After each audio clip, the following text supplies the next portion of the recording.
akan bergerak karena dia kan membunuh dengan um, bukan karena dendam, bukan karena apa, tapi karena dia bersenang-senang.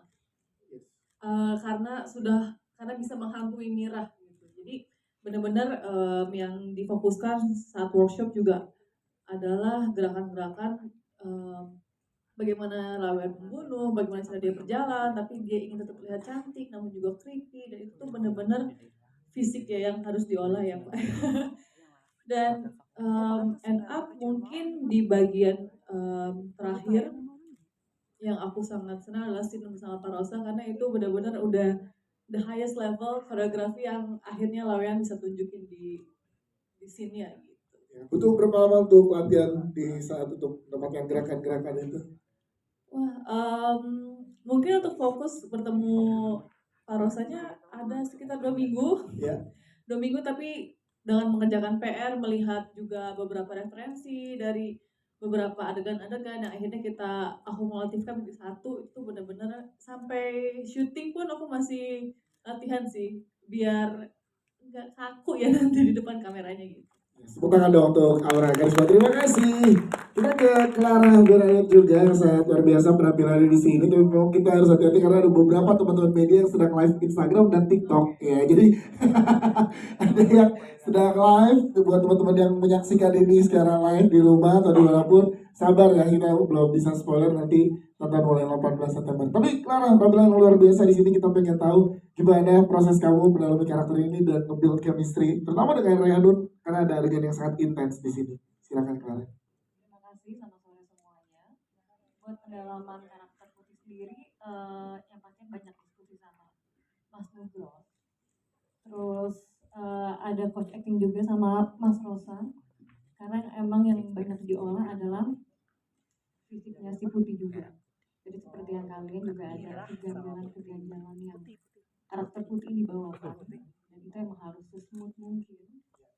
Dan sebenarnya dari keganjalan yang Putih bawakan itu lumayan masih ke bawah sampai selesai Putih. Wow. Lumayan dalam juga karena yang dialami Putih ini kan memang sebuah kejadian masa lalu yang menjadi sebuah awalan dari tragedi-tragedi di film ini. Kalau dari sudut pandang perempuan sendiri memandang cerita ini seperti apa dengan bawa isu perempuan pembawa siap? Clara, silakan. Dari sudut pandang perempuan sendiri, aku mungkin melihatnya secara general kali ya, karena karakter Putih ini kan basicnya karakter yang sangat baik. Tapi aku melihat keburukan itu bukan selalu terjadi sama orang yang buruk, malah sama orang yang baik.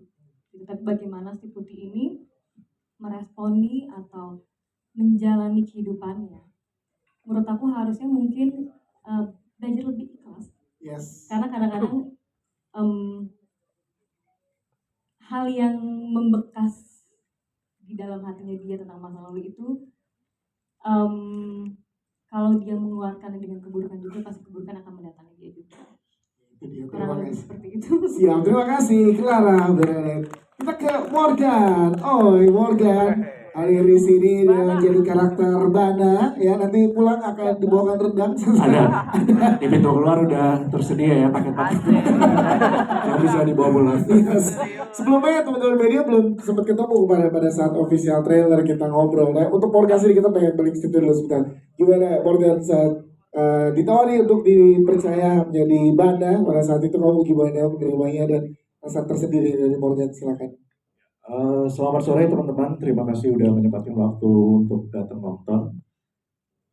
Proses pertama pasti seneng banget ya, karena ceritanya yang memang pada saat ditawarin memang cerita sangat menarik gitu, tentang horor dan juga ada kaitannya dengan cerita rakyat ya. Correct me if I'm wrong. Cerita rakyat gitu, jadi tentunya sangat menarik dan apalagi tahu kalau misalnya yang saya akan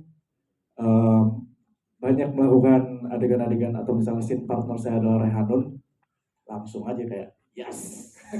Definitely 1000% yes. Mendalami karakter Bananya seperti apa? Kalau buat Morgan kan Bana memandang arti cinta itu seperti apa sih? Pengen tahu Arti nih. cinta, kayaknya pertanyaan-pertanyaan tadi nggak ada arti cinta gitu. Ya ini secara ini aja ya. Pendalaman karakternya yang pasti, pendalaman karakternya pasti dari segi penokohan mungkin.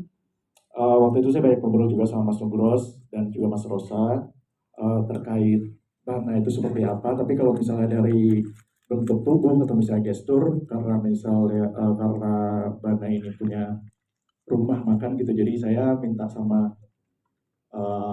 Mas Nugros dan Mbak Santi untuk ada workshop ya, masak rendang from scratch itu kayak gimana. Jadi biar biasa aja, biar terbiasa walaupun mungkin nanti di filmnya tidak ada scene memasak dari awal ya gitu misalnya gitu, tapi at least saya tahu kalau orang mempersiapkan hidangan, uh, especially di sini adalah masakan Padang tuh kayak gimana gitu. Dan pastinya ada workshop. Kalau penokohan juga banyak ngobrol juga, balik lagi sama Mas Rosa. Basically Bana ini adalah seperti semua orang tuh punya masa lalu kan. Setiap orang di sini kita pasti punya trauma masa lalu dalam hidup ya. Gimana caranya kita bisa move on, gimana caranya kita bisa berdamai dengan masa lalu atau belajar dari kesalahan. Dan kebetulan Bana ini mempotret orang yang sudah mungkin berdamai dengan masa lalunya gitu. Jadi dia bisa menjadi uh, satu hal yang positif ya.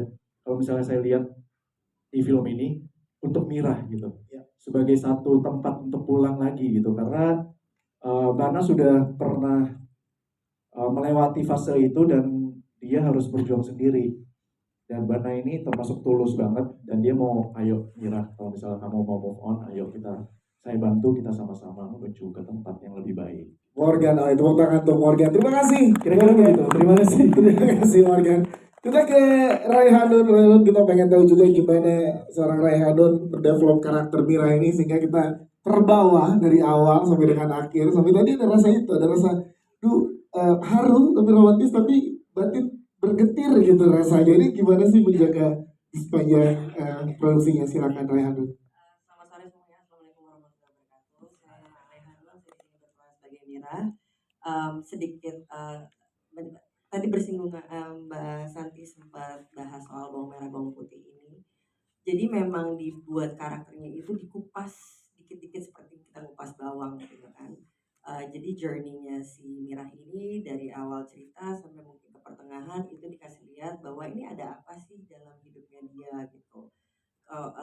Dia pun juga bertanya-tanya gitu kan, kenapa dia mengalami kesialan ini berturut-turut sampai akhirnya dia menjadi detektif untuk dirinya dia sendiri dan ada temannya Bana ini untuk ngobrol gitu. Sebenarnya develop karakternya adalah karena ini dia prosesnya nggak tahu sebenarnya apa yang dia alami gitu, tapi karena itu kan sesuatu hal yang misteri juga kan buat Mirah gitu. Ini apakah ini karma, apakah ini sial, ataukah apa, itu kan journey. Perempuan pembawa sial ini kan menciptakan journey itu gitu. Untuk developnya lebih kepada yang sangat menantang buat saya itu adalah ketika dia trans gitu, ketika dia masuk setelah mimisannya itu yang dicari, yang kita cari bentuknya mau seperti apa, karena kan itu di dimensi lain itu dieksekusi oleh Laweyan yang diperankan Aura. Itu mungkin challenge-nya lebih ke arah sana gitu. Kalau perjalanan hidupnya udah berat itu emang Mirah emang kasihan. Iya, tapi kalau misalkan memang yang didapatkan adalah emosinya atau rasanya getir, memang itulah yang dicari gitu dari proses kita syuting. Memang rasa itu yang Mas Nugros, Mas Fajar apa Mas Nugros? Mas Nugros pengen dapetin dari karakter Mirah. Getir tapi nggak bisa disalahin, tapi juga salah gitu. Itunya yang memang kompleksitas itunya, rasanya yang mau didapatkan. Kalau misalkan Mas Dias tadi nonton dapat rasa itu, Mas berhasil gitu. Tepuk tangan dong. Terima kasih Raihanun. Kita ke Mbah Warso, kita ke yang ini toh yang penampilannya sangat luar biasa. Tepuk tangan dong buat Mbah Warso. Ini yang karakternya pengen tahu ya gimana prosesnya ngobrolnya, tawaran pertama dari Mas Fajar Nugros sehingga yang tertarik untuk ikut terlibat di perempuan pembawa sial ini ya. Silahkan. Ya, selamat sore semuanya. Saya sedikit bercerita. waktu Mas Fajar menghubungi saya, kemudian saya tanya ceritanya tentang apa, saya memerankan apa. Ya.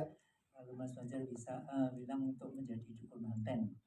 Dan kebetulan memang saya dulu juga dukun manten. Jadinya buat saya bukan hal yang aneh, cuma memang saya sudah meninggalkan profesi sebagai dukun manten, akan tetapi karena saya belajar lewat buku pengantin yang benar, saya senang sekali, apalagi Mas Fajar mengangkat tentang budaya, tentang root tradisi Jawa ya, Baulawian.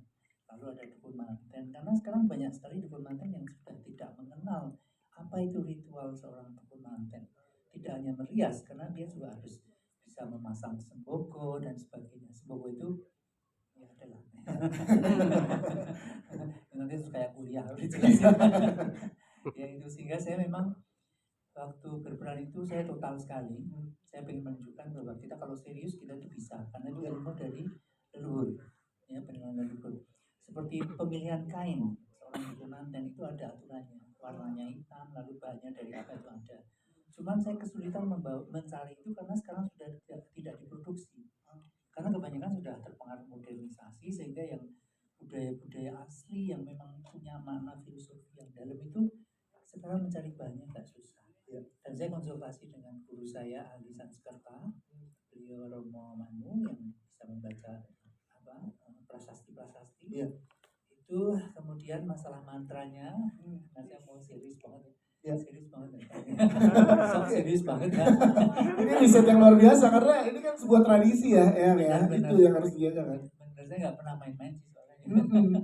Kemudian saya dibukakan buku itu mantra untuk pengantin itu yang aslinya, ini bukan hanya nggak tahu juga. Itu dari tembang Asmarandono, Asmara Dana, Dana api Asmara. Ya.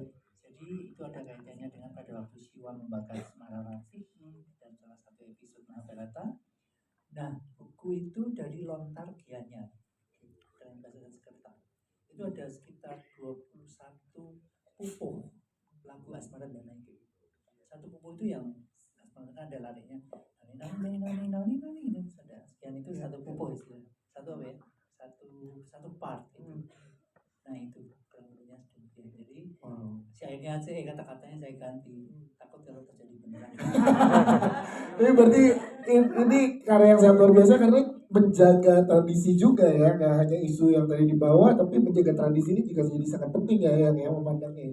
Iya, jadi nanti kalau misalnya yang nonton film ini kan kemudian udah banyak yang chat ke saya, saya diminta merias pengantin lagi. Yang saya kepingin dirias, saya mau meret gitu. Aduh, yang udah lama udah nggak kuat puasa udah gitu. Kalau rias pengantin dulu kan harus puasa ya, tidak hanya bisa make up aja, tapi harus mulai dari make up, harus sanggul, harus tahu apa uborambe itu, sesaji-sesaji yang disiapkan, filosofinya itu semua harus tahu semua. Itu luar biasanya. Tepuk tangan untuk Errol. Sebelum ke media kita ada masih sedikit ya, Mas Chris melihat riset yang dilakukan terutama dari part menjaga tradisinya dengan sangat luar biasa, kan? Gimana Mas pada saat berproses dengan Eyang? Ya. Eyang kan ketakutan masa kecil saya nih. Ya. Persis lihat topengnya di belakang ini kan waktu saya kecil. Ya. Jadi SD di Jogja itu ada kunjungan ke sanggar tarinya Eyang lah. Anak kecil lari-lari terus tanpa sengaja mungkin belum ketemu Eyangnya, aku udah ngintip-ngintip jendela, lihat